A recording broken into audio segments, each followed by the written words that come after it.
Hello and welcome to another episode of the Leo Alves podcast. And in today's podcast episode, I have someone who's been on here with me before. I'm really excited to have Alex on actually because even though we frequently speak throughout the week, just because he's a one-to-one online fitness member and good friend, and we've been working together for I think a year and a half now, 2 years. I've lost count. I have it logged down somewhere, but yeah, Yeah, from the top of my head, it's been a while. Um, so yeah, I'm really excited to have you on and just discuss everything that we have planned to discuss within this podcast episode and just see where the conversation takes us. So what I will say is maybe you can, assuming that the listener either hasn't listened to the first podcast episode that we did together or they listened to it when it came out, which was quite a while ago. Maybe you can introduce yourself, say what you do, where you're from, and we'll go from there, bro. okay. I'm Alex. I'm 27 years old from Portugal. So basically, I'm working with Leo, as he said, for about like 1 year and a half, more or less. It started, if I am not wrong, somewhere between September 2022, around that. I needed like Leo to help me reach a more like healthy life and an equilibrium life, because I was just like roaming around, just having a drink on every weekend, sometimes even in the middle of the week, and I didn't have any caution with my diet and with my um, the way I did my dishes.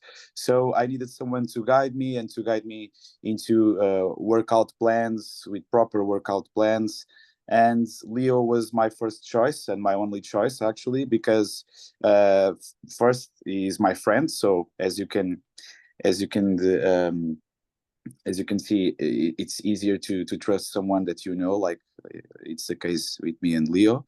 And after that aspect, I was following Leo since the beginning of his like own journey in this profession. And Leo was always like 100% clear and transparent about the way he did things. So it was actually super easy for me to trust him and to, for the first time, to reach that kind of help that I was needing. So yeah, basically, a little bit about me. I work in Lisbon. I live around like 30 minutes away from Lisbon, in a little town called Vila Franca de Xira in Portugal. I work in the middle of Lisbon, right in the middle, in Marquês de Pombal. And I work for a marketing agency. Basically, I have like a number of clients. In my case, they are all clients that are focused on the distribution of movies in Portugal, and they are like known brands like Cinemundo, Universal, Warner. So I work for those brands in Portugal, and whenever they need to launch a movie in Portugal, I basically make help them make the how do you say it, the publicity going around on the TV, on the internet, on the press, on the radio. So yeah, basically, I'm like you can say an account planner of marketing. And yeah, I mean, I'm still single, so sometimes my life is around uh, my friends and some how do you say spontaneous relations. And so it's super easy for me to get out and have a drink or have a dinner out. And basically, that was one of the main reasons why I needed Leo help to balance those circumstances with my life, basically. And yeah, I think in little words, is it's about it, basically.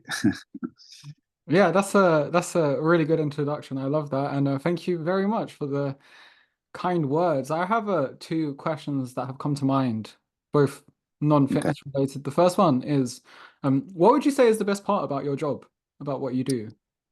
I think like the best part is seeing the things that you actually did around like the streets. I mean, I'm in the middle of Lisbon, and suddenly I see a bus stop with my brands there. I mean, it was me, the one who put it like the brand advertisement there. So it's the time when you can see like your work really present. It's like the best part of it. Or whenever we put like how do you say, video spots of some advertisement piece from our clients on the TV, or on the half time of some big game on the TV. And when you see your client there, and it was you who put it, your client there, I think that's the most fun part about my job. Is like, yeah, I was the one who put it, that piece of advertisement there.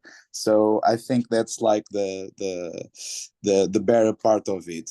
And as a second reason, I will say like sometimes the flexibility that my job can have, because sometimes I need to go to Lisbon, as you know, to my agency, to be with my team and to be with my boss and my manager. But most of the times I can stay at home and have like uh, how do you say, a home office, and it actually helps me a lot, eating better, going to the gym, because on the days that I stay home, I can go to the gym without problem. On the days I go to Lisbon, it's actually a little bit harder. So that flexibility actually helps me a lot to have more time for me and for the others around me, basically. Mhm. I have a question, and I have no idea if this is like a really broad question that might be quite tough to answer. But I was wondering, is there like anything specific when it comes to advertising that goes into it that helps with like make a good advertisement stand out? Because obviously we see hundreds of probably thousands of advertisements a day. Like, is there something that you guys specifically do to make something stand out more that maybe the everyday person, me included, and the person listening to this wouldn't be aware of, like any tactics? Well, it's actually difficult because in advertisement and marketing in general, there are like a lot of steps. So it starts with the brand itself and the product that they want to get to send to the public. So that's the first step, because actually you need a good product to convince people to look at it. So the first step is always with the brand and with what the brand wants to release. After that point, the second step, I would say it's like the creative step. And in my case, we don't work with that part. We actually receive the creatives already done. So the creative part is actually very important, because it's the parts where you make like the art itself, the video, the images, and there are a lot of tactics to make people attached to those arts. So um, I am not really into that creative part, because I'm more like, how do you say, I'm more like an organizer of those creative arts. So the creative arts reaches me, and I'm the one who needs to put that creative art in the best places I can with the budget that the client give me. So the tactics that we have in my part, in my step, are actually with a specific amount of apps and technologies that we have in our job, is actually to analyze what is the best way to put our advertisement piece out, but at the same time considering the budget that we have available. So it's actually like a little bit of mathematics, putting the budget that you have available, and at the same time thinking the best way to put that budget working. So I guess there aren't really specific tactics that we have to have more success. It's actually a lot based on the past campaigns that we had a lot of learnings, and it's how do you say, a group of learnings that we had from previous campaigns that help us to be more effective using the budget of our clients. So yeah, it's like having a little bit of knowledge about what are the places where people passes more, what are the programs on the TV that people watch more. So it's actually like more an analysis, I guess. So it's not a really specific tactic, it's a group of tactics, I guess. Okay. And yeah, and it's quite awesome that your job gives you that flexibility to sometimes go into Lisbon and other times be able to work from home and which therefore, as you said, helps you um be more consistent and make improved choices on your fitness journey. And on that note, I thought it'd be really cool to ask just how you've been finding everything so far, like, or at least let's say in 2024, because just for context, for the listener, before we get stuck in, um, initially when Alex started, and I think it was about mid-September 2022, as he said, we first started with like a fat loss phase, and it lasted quite a while because we had like one or two breaks in between because of Christmas and just breaks because it had been going on for a while. And I think it was about 8 or 9 kg that we lost of like body fat, which was amazing progress. And we started going to the gym because I remember when you first started, you were working out from home, started getting into the gym, being consistent with that, lost a lot of body fat. And then it was about, again, I have the timelines written down, but I'm just going from the top of my head. I would say probably about summer last year, like just after the summer finished last year, that we therefore started, okay, we've lost a good amount of fat. Let's go into this next phase where we actually train at around maintenance calories or even a slight calorie surplus and start really focus on getting stronger at the gym. Um, and gaining muscle and just basically making a type of progress that we wouldn't have made before because we've lost a good amount of fat now and we can't be in a fat loss phase forever. Eventually there comes a time where we have to just come out of that because your body doesn't actually like being in a calorie deficit, and this is like me saying this generally. Yeah, it wants to be it wants to be more fed. So yeah, went to around maintenance, even went into a slight calorie surplus. And since then, we've just been training really consistently at the gym. I would say an average of about 3 times weekly, sometimes maybe less if life got in the way a bit, but about an average of 3 times weekly. Been super consistent. And yeah, so that's context for the listener. But yeah, I would love to ask how you've been finding those last few months and how it's been going for you. And we can say nutrition and training. Okay, so I think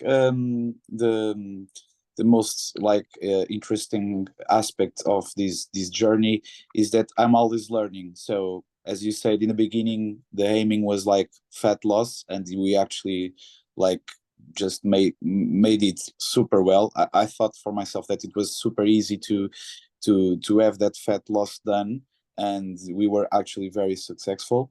And the fun thing about it, the fun thing about it is in every objective that we had throughout this whole journey since 2022 is that I'm always learning new things. And I mean, I was learning when we needed to have a little bit more of calories and protein because sometimes it was like challenging to eat a little bit more than I wanted.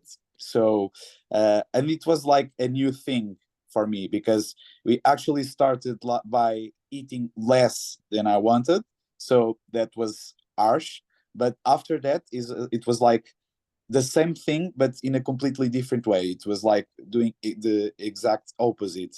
And I wouldn't say it was art, but it was like, how do you say, it was a learning process because sometimes it's not easy to find like the proper balance between your protein intake and your calories intake. So in every moment of this journey, I was and I am still learning all the time. So I think the most funny thing for me is the way we learn a lot of different things about fitness, about the food and the drinks we have throughout the day, and how do you say throughout the days of our life.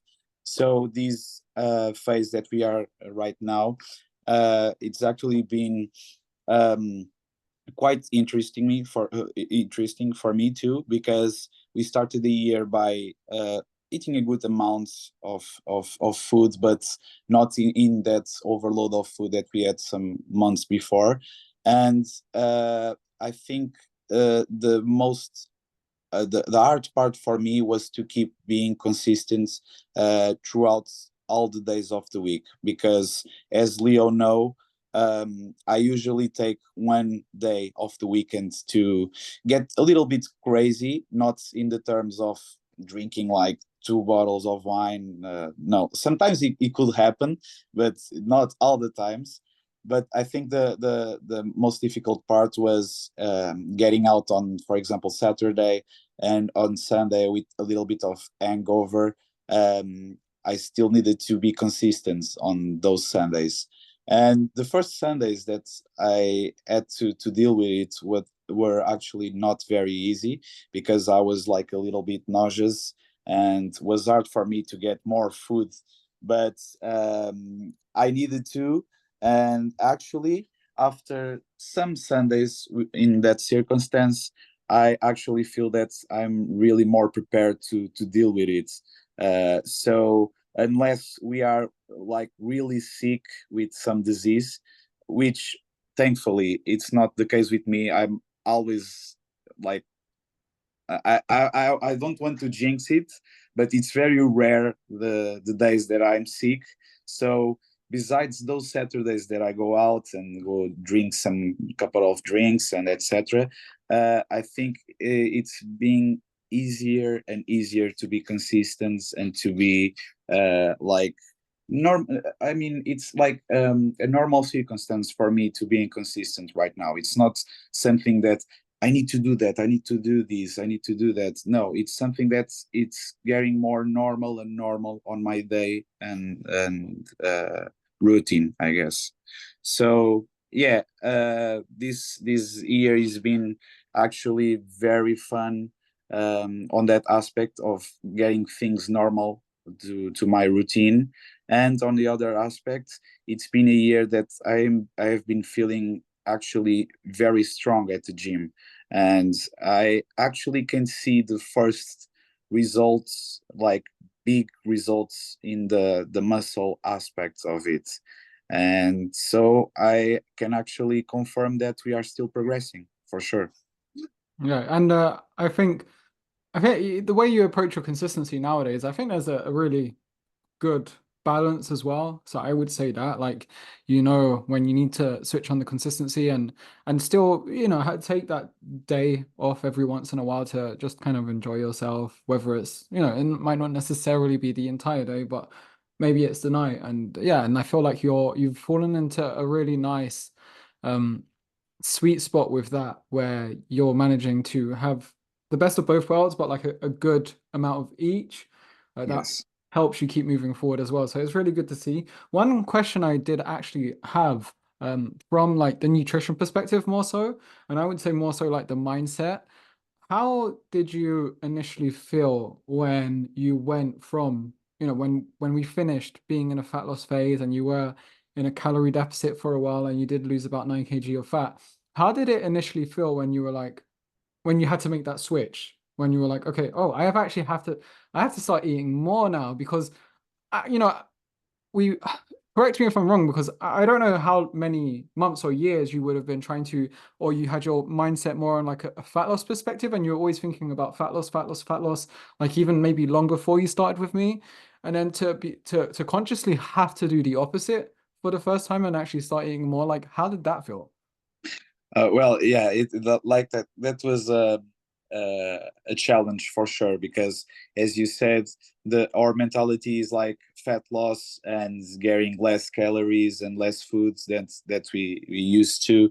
So that mentality was not like instantaneous in my mind, but at the same time, it felt like it made sense. But it made sense because you told me and you explained to me why it did make sense. But the first times were not easy, because, for example, I try to I weight myself like 2 or 3 times per week, and on those times, I saw my weight going a little bit up step by step, and for the first weeks was not easy seeing the increasing on my weight. And I remember that that was something that I wanted to check with you by that time, and you took the time to explain to me that it was normal, and it was like, how do you say, it was like a gas for this machine to work a little bit more on the gym. And as I said, for the first 2 3 weeks were not easy. That's changing the mentality. But after that, and doing the workout plans on the gym, I started feeling like, okay, this makes sense. I'm actually stronger, and I can feel it. Like my amount of progress on the gym was like super different from the fat loss phase, because suddenly I was doing a lot more reps and weights, like much more quicker than compared to the phase where we were with less calories. And so basically the two first weeks were not actually easy to change the mentality, but after those 3 weeks, it actually made super sense. And on the other aspects was actually difficult on those three first weeks to eat more and to find the proper foods to reach the amount of calories and protein that we wanted. But after 3 weeks, I already knew the foods that I could count to have a little bit more of protein, a little bit more of calories, without eating junk food, let's say it. So I think it was actually pretty quick to have the mentality change to the right spot.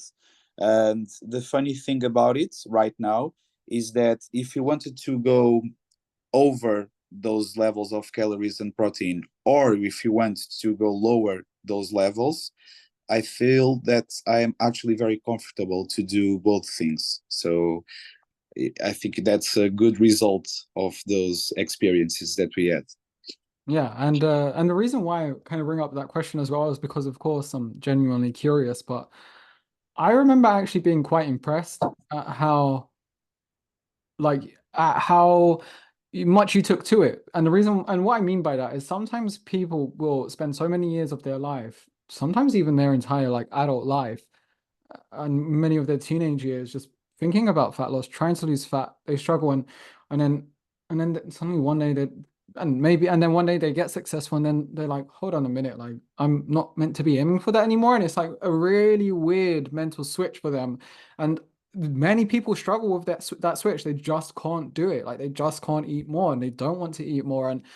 And what stood out to me, and you know that yeah, it doesn't happen with everyone, but it does happen. I think more than more many people realize. And the reason why I was quite impressed, I was like, oh wow, like of course I could see, you know, there was some initial very normal like. Is this the right thing? Are you sure? And I just had to be like, yeah. And then you're like, okay.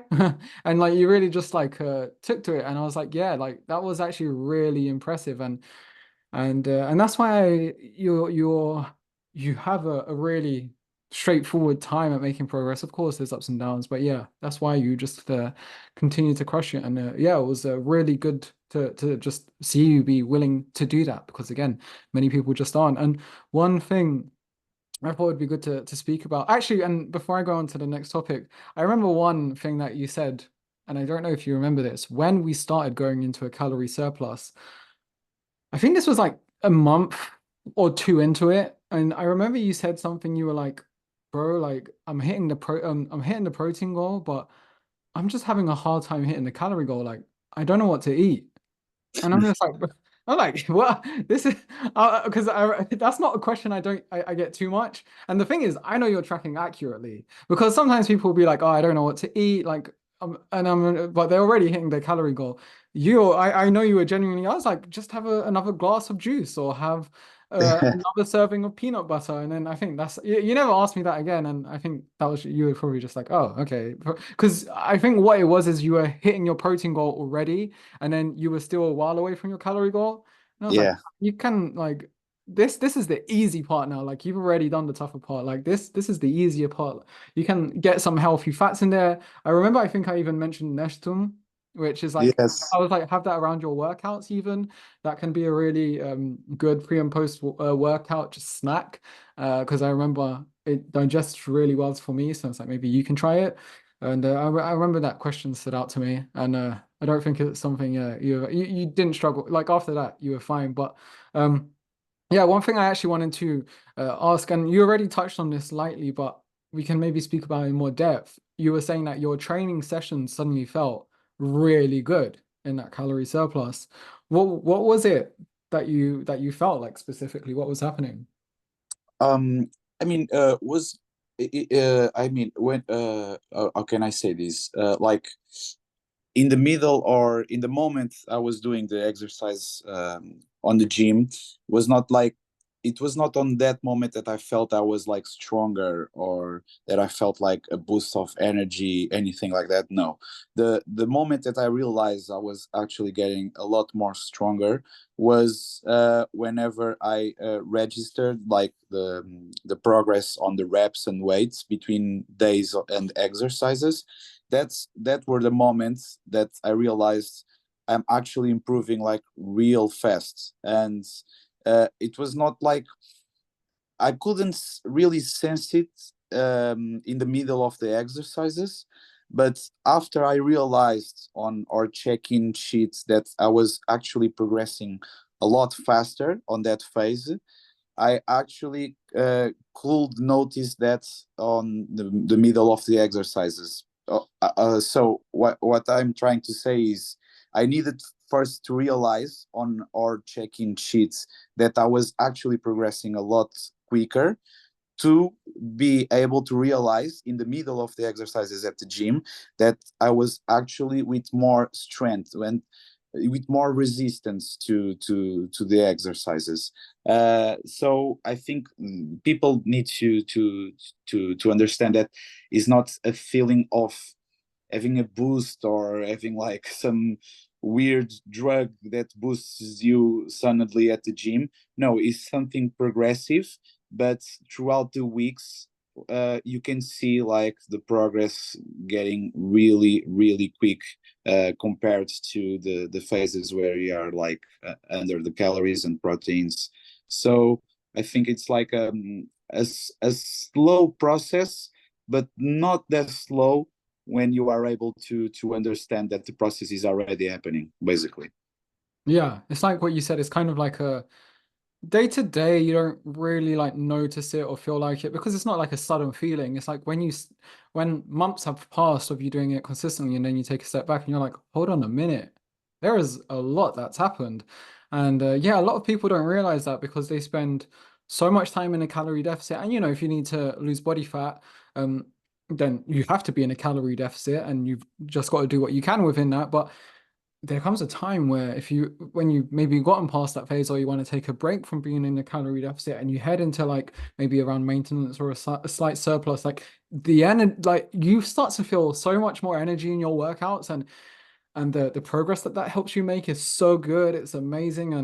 And it's just like, and again, it doesn't happen suddenly, but it does. It's just something that slowly happens over time. You just find that you can lift more weight, you can do more reps, and you just have an easier time making progress, progressively overloading, and it's really good because being in a calorie deficit, like I said, that's the body doesn't really want to do that. So yeah, and it's just going to find so many ways to try and save energy where it can, and one of those being just making workouts a bit more challenging because your body doesn't want to do as much. Um, Yeah. whereas now it's like the complete opposite. So yeah, no, it's amazing to see. And was there anything else you wanted to mention before I bring up the next point? No, I mean, I actually have like some curiosity questions for you, but not about this topic in Oh, concrete. So, okay. Yeah, so let me say one more thing before we get onto that then, before we completely change up the conversation. I would love to ask, how do you feel? So we've had that initial fat loss phase, and then we've been like in a slight calorie surplus for a while. How do you feel about now going into like this cut? So we started a cut about, I want to say about 2 weeks ago, but then you had like a bit of a spontaneous trip. yeah. So it's kind of like this cut is kind of like starting this week. How do you feel about this upcoming cut slash fat loss phase, whatever you might call it? Now, how do you feel about going into that now? I mean, in terms of mentality, I think it makes like 100% sense for me. As we explained it was a needed phase after the phase before, where we were like a little bit over the the calories and protein levels that we have. So in the mentality aspect of that thing, it makes like total sense for me. So it was not anything hard for me to understand. Like, why are we doing this right now? No, it make like perfect sense.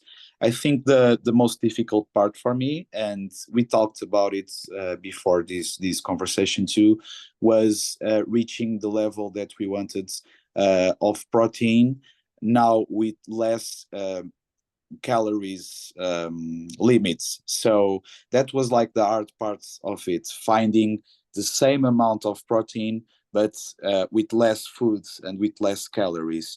But as we have been talking about it, I think progressively, and we can see it throughout the weeks, it's something that I'm getting like more used to it.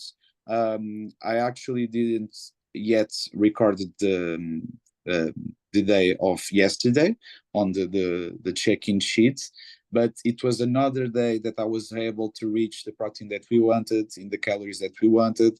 So I think it's getting more normal for me to reach those combination of levels of calories and proteins, and in a very normal way. I mean, I'm not actually like studying a lot, like, oh the hell, I'm going to do this. Like, it's not something that I'm studying and I'm always asking you, bro, how I'm going to do this. No, I think it's something that is getting really normal for me to adapt to the amount of calories that we want and to adapt to the amount of protein that we want. But this is the work that we have been doing for 1.5 years. It's not something that it's not a talent from me. It's something that we work together to reach. So for me, I think it's getting easier and easier to change the click whenever we need it. So actually, it's being super fun, and actually, it makes total sense for me. Yeah, it's like you said, um, it's kind of similar, and many people go through this when you went from like that deficit to the surplus. You were like, hold on, what do I eat now to just help hit my calorie goal? And that just takes a few days to get used to, and then but now it's like because you've been in the surplus for a while, and you head back into that deficit. It takes a few days where you're like, oh, hold on, how can I match these like make sure I hit my protein goal while still being within my calorie deficit within my calorie deficit. And yeah, after a few days, it's just a question of just kind of getting used to it again, which is something I'm going through now as well because I've started going into I've started my own cart, and Yeah. that's just something I'm being more mindful of as well. So yeah, it's just something you get used to, and I don't I don't know if you ever use this, to be honest. One of the tools I provide for all the online members, because your protein intake was already really strong and it was already really good. And to be honest, you probably wouldn't have needed it much. But do you know that I don't know if you know the protein cheat sheet that I provide for everyone. Is that something you ever referenced, or are you already like, it's okay, like I'm good? I mean, I have checked it sometimes whenever we change things and the levels that we wanted, just to have like how do you say, a base for the rest of the days and the rest of the routine. But actually, I just see it like once to have a reference, but after that, I actually have been just like doing a little bit of my own, but with the levels that we want, basically. So Mm. yeah, I think it's actually very informative and very good for the people that are reaching a determined level of protein. But for me, it's not actually being necessary. At least like 2 or 3 days after we start a new level. So um, to be honest, I'm not really using it. But whenever we change the levels we want, I always check it once just to have a reference about what we can do to reach the levels we want, basically.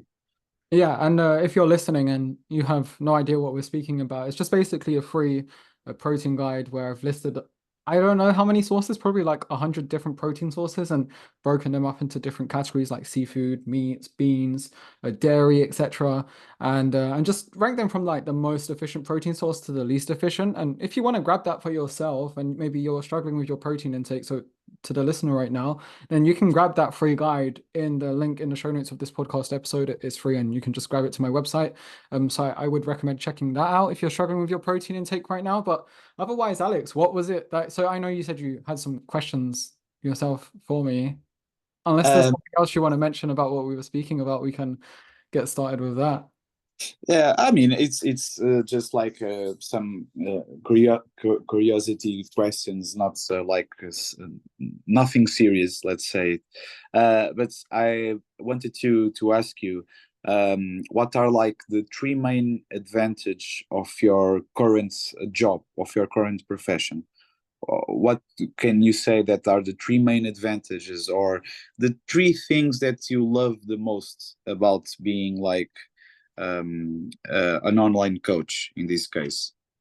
Okay, so the three main advantages specifically, because there's pros and cons to everything, of course, but if I had to speak about the three main advantages, I would say number one, I can like do my own thing. There's no one telling me what to do. Like I can literally just and yeah, there's no one telling me what to do. I'm not gonna get in trouble if I piss someone off. Then like it's like, what are you gonna do? Tell my boss, hi. I envy you. I envy Yeah, you. so there is that. Um, and not, that not that that ever happens, but in case it did ever happen one day, well, to be honest, nowadays, like the more one thing I will say is that the more like my online thing has slowly been growing over time. There's not been like a massive like surge where I've had something go viral. It's just been like steady steps over time. The more I'm, people on the internet who you meet all sorts of people on the online, they come across my content and for some reason or the other, they just somehow get offended. And there just seems to be loads of people like that. So yeah, it's just like I'm just like, oh, what the fuck are you gonna do anyway? And so there's that. Like, yeah, I don't have anyone to tell me what to do. Number two, I would say I can set up my own schedule. And to be fair, I would say I'm someone who historically likes having a schedule, and I like being in like a sort of routine. So that's not a problem for me anyway. So, like, even when I finished university and I was looking for a job, like, I don't know how many years ago now, and I remember I was going through a phase of unemployment, and even then, I just felt like I had to have a routine, and I did, and that's just something I've always had. So, um, sometimes, and where I'm going with this is basically like when you have like a 9 to 5 job, that kind of gives you your routine and structure.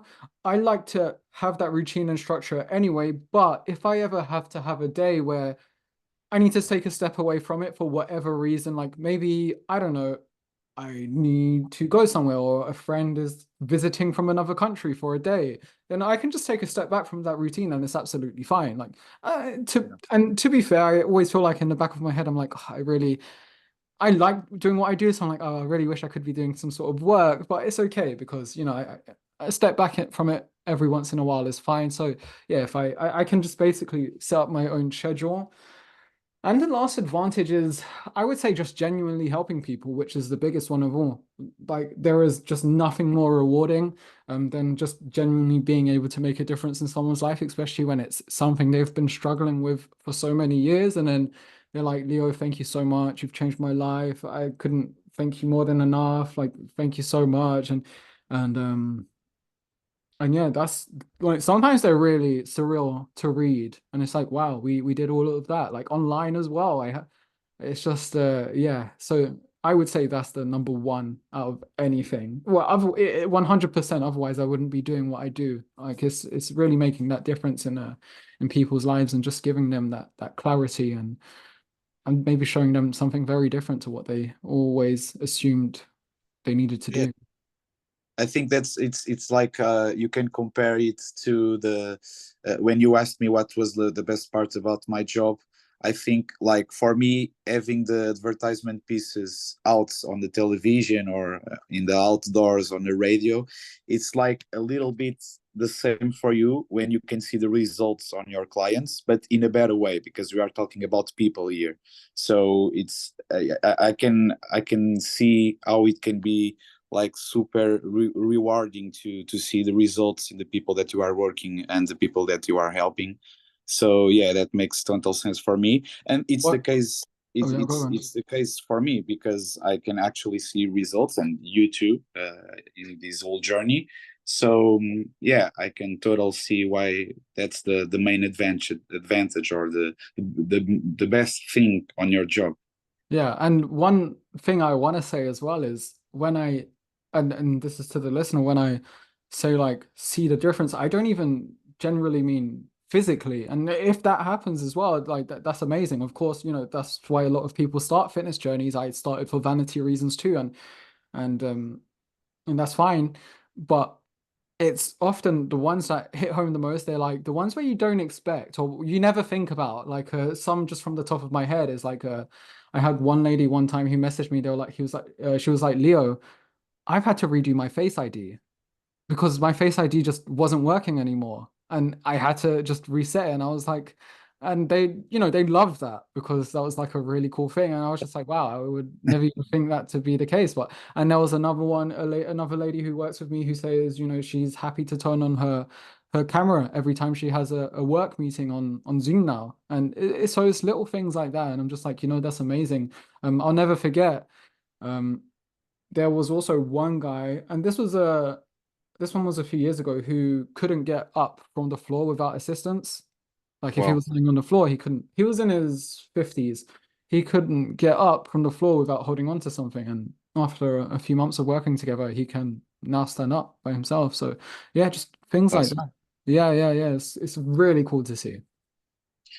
Okay, I actually wanted to ask you another question, but this time a little bit more like on the bad side of it.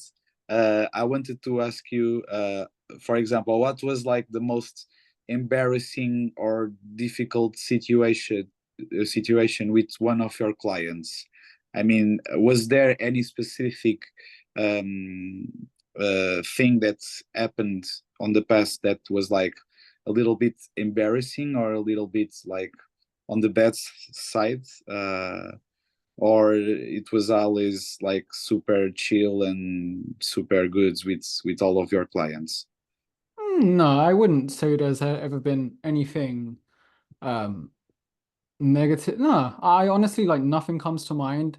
If I had to provide some sort of answer, like the only thing I can really think of is like someone who maybe, like I said, the more this has been growing, the more people will just suddenly find my content. And then, and this isn't with my client, this is like more people who just like kind of reach out to me randomly and I don't end up I'm not working with them yet, but maybe they'll find one bit of content, they start following me, and then maybe I put out another bit of content and they're just like, what the hell are you speaking about? Blah, blah, blah. So Oh, and they're like, because, I don't 100. internet trolls. Yeah, yeah, like, yeah, I don't know. They just, I guess you just get people who, if you say one thing they disagree with or something, then it's just Frustrated. yeah, yeah, yeah. But is it specifically people I work with one to one? No, no, I wouldn't. I would honestly, I wouldn't say so. And I'm not just saying that either. Everyone, because I would like to think of myself as quite like a laid back coach. Of course, at 100%, I'm always consistent and showing up. But by that, I mean, like just really getting to understand someone. And the thing is, and the reason why I would say this is probably the case is because before anyone starts with me, like I will, and if they're willing to, I will have a call with them and we have a chat for like To 30 analyze what yeah, you are 20 expecting. minutes, 40 minutes, however long it might go for, and or however long they want to go for, or is enough. And I can always see more or less if I feel like we're a good fit. And that screening process 100% helps. And that's kind of, I would say that's the reason as to why I probably haven't had any of those types of stories, because if I don't feel like someone is a good fit, it's never anything personal. It's just more like, I don't want to waste anyone's time. I don't want to Yeah, waste my sure. time or their time. So it's like, yeah, I maybe I'm not the best fit for you, whether it's just because the goals you want to achieve, like that's not my area. I'm happy to give you suggestions for other coaches as well. So, I at least everyone still gets something. Oh, that's awesome. Yeah, it makes sense to have like that first step to analyze if it makes sense to start working with someone. That's actually helps, as you were saying, to to clean like possible negative things that may happen with someone who is not on the spot that you want that person to be, or with an objective, as you say, that it's not like your main area of working. So yeah, that makes a lot of sense to me. And uh, it's very rare where I'll just be like, probably not gonna be a good fit. Like that's very rare. okay. But yeah, Yeah, that I it's yes, yeah, I would say it that. can happen anyway. Yeah, once in a blue moon, maybe. Okay. And the last question that I had for you was like, what is your like the biggest difficulty for you in terms of keeping to a clean or healthy or fitness schedule? I mean, in other words, is it like it's the drinks, it's like the chocolates, it's the fast food like McDonald's or other fatty foods? What are like your, how do you say, nemesis, I guess? What are it's like to um that you struggle more to not consume, let's say it's this way. Oh, so Is you it mean like fast food? Or you, yeah, I mean, I'm trying to, sorry about my English, because as you know, it's not my main language. no, you're So good. what I'm trying to construct is like, for you, what is like more difficult to say no? Like, is it chocolates? Is it whenever you don't need those type of things? Like, it's not on the day you are like, let's just get wherever you want. No, on the days you are trying to keep a schedule, what is more difficult for you to not like to not consume? Is it like fast food? Is it drinks? Is it sweets? What is it for you? Would you, so you're speaking specifically with nutrition? Yes, yes, specifically with nutrition. Yeah. All right, so that like this is a really good question. By the way, these have all been really good questions. This is a good question, a great question as well. I'll like honestly speaking, and there's more. I will want to say more beyond once I get here is that I've been doing this for such a long time. Like I feel like it's gotten to the point where I'm quite good with when I'm like focused towards a specific goal, I'm quite good at just having like kind of like tunnel vision towards that. And I would Okay. say I to be honest, I don't get that much where I'm just like where I have a really hard time saying no.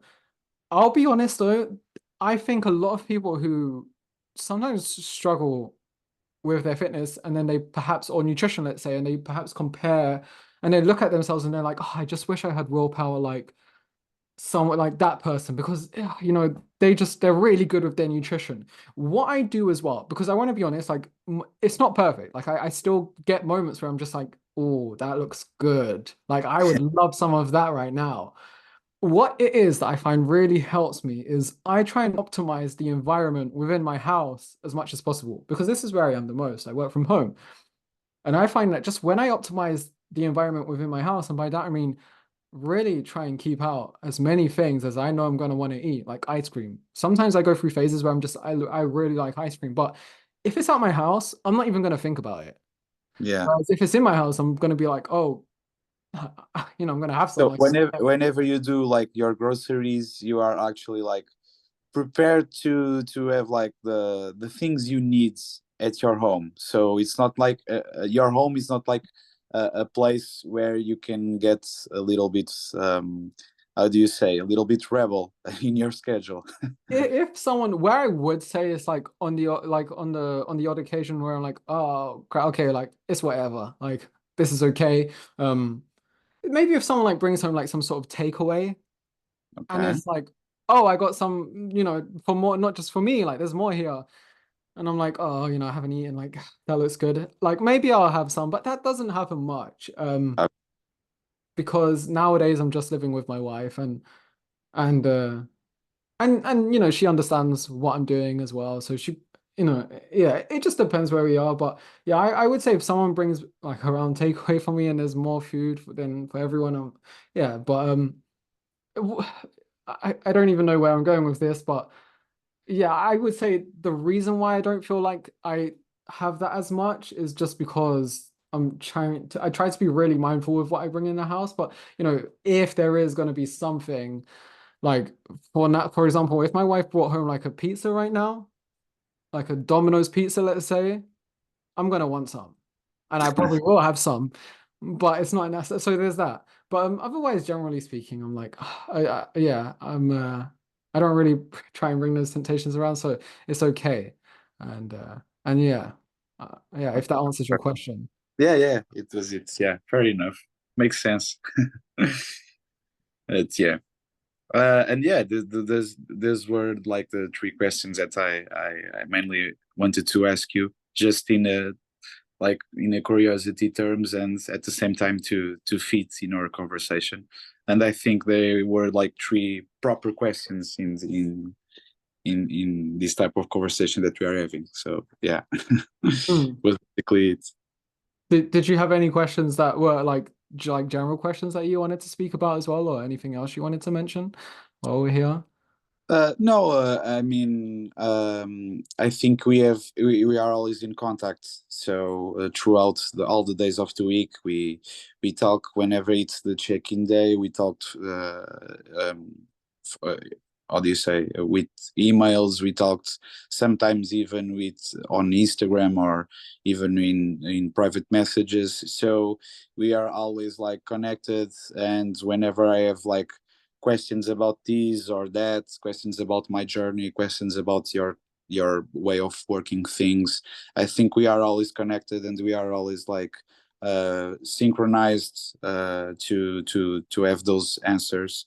So no, I think those were like the three topics that I wanted to ask you, just like as I said in curiosity terms. So I mean, yeah, whenever some question pops up about my journey or about our fitness workout plans, as you know, I always reach you. So I think until now, every question that I had was answered. So yeah, I'm actually feeling super comfortable and super confident working with you since day one.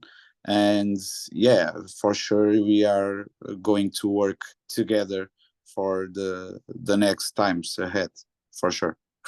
Oh, thank you very much for the kind words, bro. Yeah, it's been amazing working alongside you as well. And I guess you kind of covered what I was going to say next, which was did you have anything else you wanted to mention, fitness or non-fitness related, before I hit finish on the recording that we haven't mentioned so far within the our chat? I think like the thing that I wanted to say was mostly for your possible listeners that who don't work with you or with any online coach or any type of coach. As I am realizing around me that there are a lot of people that wanted that kind of help, not just for fat loss like me.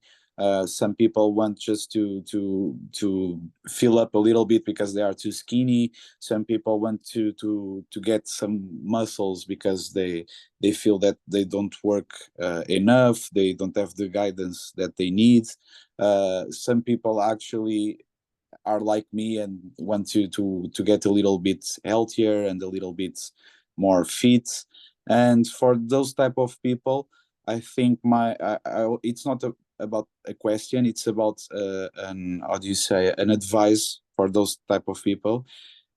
Is that if they can in financial and I mean in their personal terms, if they can, I think they all should to look to someone that can help them, as I did with you, because it's like it's a major difference, and it's like it's the help that people like me need. Because in my case, I think I'm not like I'm super organized in my profession, but after I turn off my profession, I just go like whatever. I just want to relax. I just want to have a good time. I just want to get comfortable. So I needed someone to guide me on the times after my work.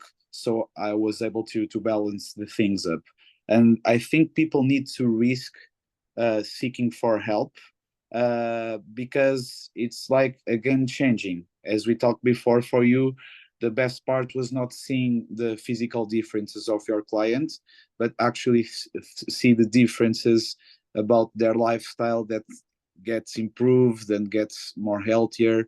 And I think people need to start to risk seeking for the type of help that I seeked with you, because it's like game changing actually.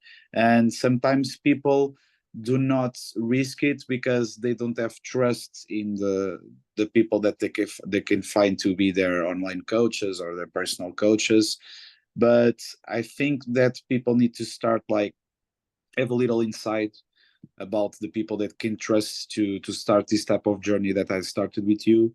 And it will for sure help with their life and with their objectives, whenever it is to be like skinnier, to be more filled, to be more uh, muscle built.